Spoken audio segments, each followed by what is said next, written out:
నిర్మిస్తున్న రామ మందిరం సర్వాంగ సుందరంగా ముస్తాబైంది. మరికొన్ని గంటల్లో బాలరాముడు భక్తజనులకు దర్శనమివ్వనున్నారు.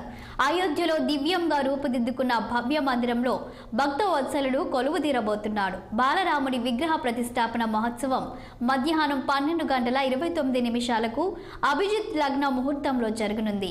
విగ్రహాన్ని ఆగమ శాస్త్ర పద్ధతుల్లో ప్రతిష్ఠించనున్నారు. అనంతరం కనులారా బాలరాముడిని వీక్షించే భాగ్యం భక్తులకు దక్కనుంది.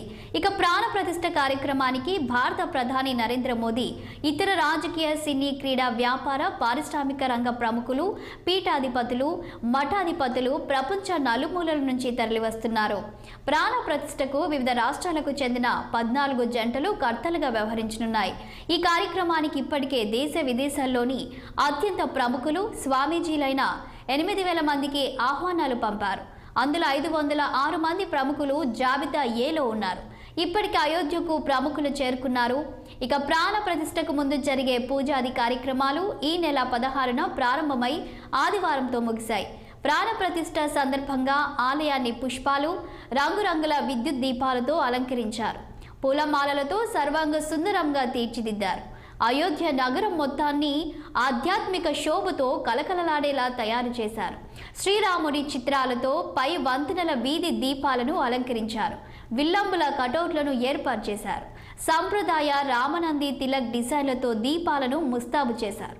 అయోధ్య నగరమంతా రామ్లీలా, భగవద్గీత కథలు, భజనలు, సాంస్కృతిక కార్యక్రమాలను ఏర్పాటు చేశారు. ఇక ఇదే అంశంపై మరింత సమాచారం మా ప్రతినిధి నిర్మల లైవ్లో అందించడానికి సిద్ధంగా ఉన్నారు. నిర్మల, చెప్పండి, ఇక అయోధ్య రామ మందిర ప్రారంభోత్సవానికి ఏర్పాట్లు ఎలా చేశారు? పూర్తి డీటెయిల్స్ ఏంటి?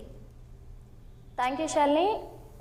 ఈరోజు జనమంతా ఎదురు చూస్తున్నారు. యావత్ ప్రపంచము ఇప్పుడు 500 సంవత్సరాల కళను నెరవేరబోతున్న సమయం ఆసన్నమయ్యింది.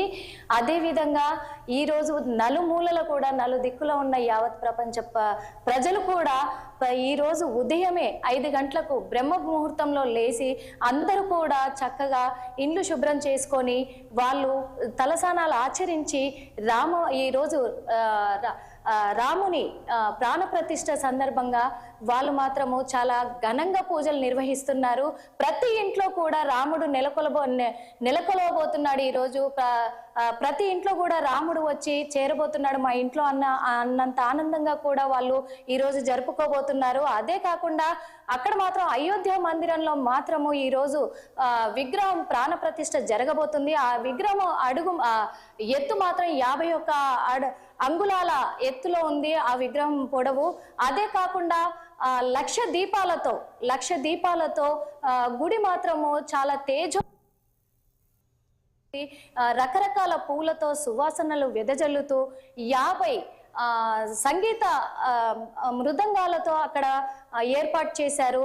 50 ధ్వనులతో 50 సంగీత ధ్వనులతో అక్కడ మృదంగాలతో ఏర్పాటు చేశారు. అంతేకాకుండా అక్కడికి వచ్చే ముఖ్య అతిథులు కూడా 7,000 మందిని ఆహ్వానించినట్టుగా కూడా తెలుస్తుంది. అందులో సామాన్య ప్రజలు మాత్రము పాదయాత్ర పరంగా కూడా నడక ద్వారా కూడా అయోధ్యకు చేరుకున్నట్టుగా తెలుస్తుంది.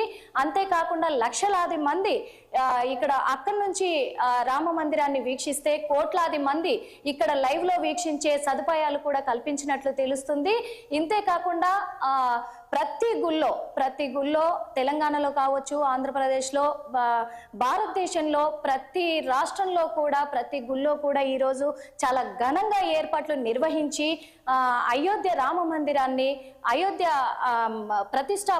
రామ మందిర ప్రతిష్టాపనని మాత్రము కల్లార వీక్షించాలని చాలా మంది ఎదురు చూస్తున్న సమయం ఈరోజు వచ్చింది శాలిని. అదే కాకుండా ఈ రోజు మాత్రము ఈ 500 సంవత్సరాల కళ ఈరోజు నెరవేరుతున్నందుకు గాను అందరూ కూడా ఎంతగానో ఎదురు చూస్తున్న దినం రానే వచ్చింది అని, ఈ రోజు కోసం వేచి చూస్తున్న గడియ రానే వచ్చింది అని కూడా ఎంతో ఘనంగా మన ప్రధానమంత్రి మోదీ గారు మాత్రము 11 రోజుల ముందు నుంచే ఉపవాసం ఆచరించి 22 బావుల నీళ్లతో స్నానం ఆచరించి చాలా నియమ నిష్టలతోటి పూజలను మాత్రము ఘనంగా నిర్వహించబోతున్నారు.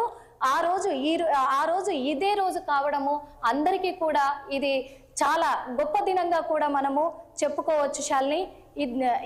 ఈ విషయానికి సంబంధించి ఇప్పుడు ఈ అయోధ్య మందిరంలో జరగబోతున్న ఈ ప్రాణ ప్రతిష్ఠ కార్యక్రమానికి ఈ మరిన్ని అప్డేట్స్ మన శాలిని అందిస్తారు.